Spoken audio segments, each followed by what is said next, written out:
அதாவது இந்த உயிர் சார்ந்ததன் வண்ணமாம் தன்மை பெற்றது. இது எப்படின்னா, இந்த சைவ சித்தாந்தம் படிக்கும்போது பொதுவா இந்த உயிர் 5 அவத்தைப்படும்.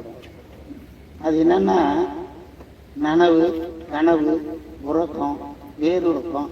அதுக்குனால நாம எங்க இருக்கோம்னு தெரியாது. அது ஒரு நிலை. அது பொது, இந்த உயிருக்கு பொது.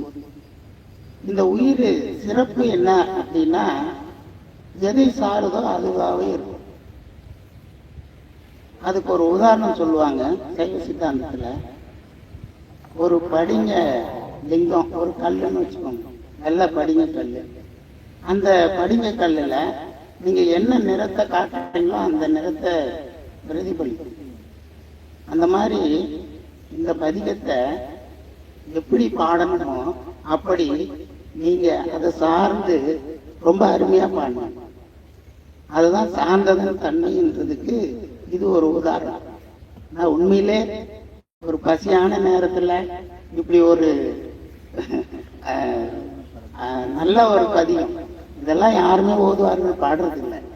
நாம இன்னைக்கு திருக்கோயில்ல பாடுறோம்னா நாமெல்லாம் ஏதோ ஒரு தவம் பண்ணியிருக்கோம். அதனால எல்லாருக்கும் என்னுடைய மனமார்ந்த நன்றியை தெரிவிச்சுக்கிறேன். இந்த நேரத்தில் தெரிச்சிட்டோம். இன்னும் நீங்க எல்லாம் பெரிய பெரிய ஓதுவார் ஆயிடுவீங்க.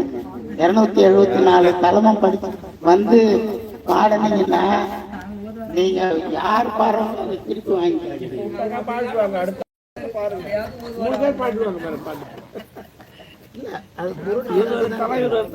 பாட்டு 3 பேர் பாட்டு குருநாதருக்கு தெரியும்.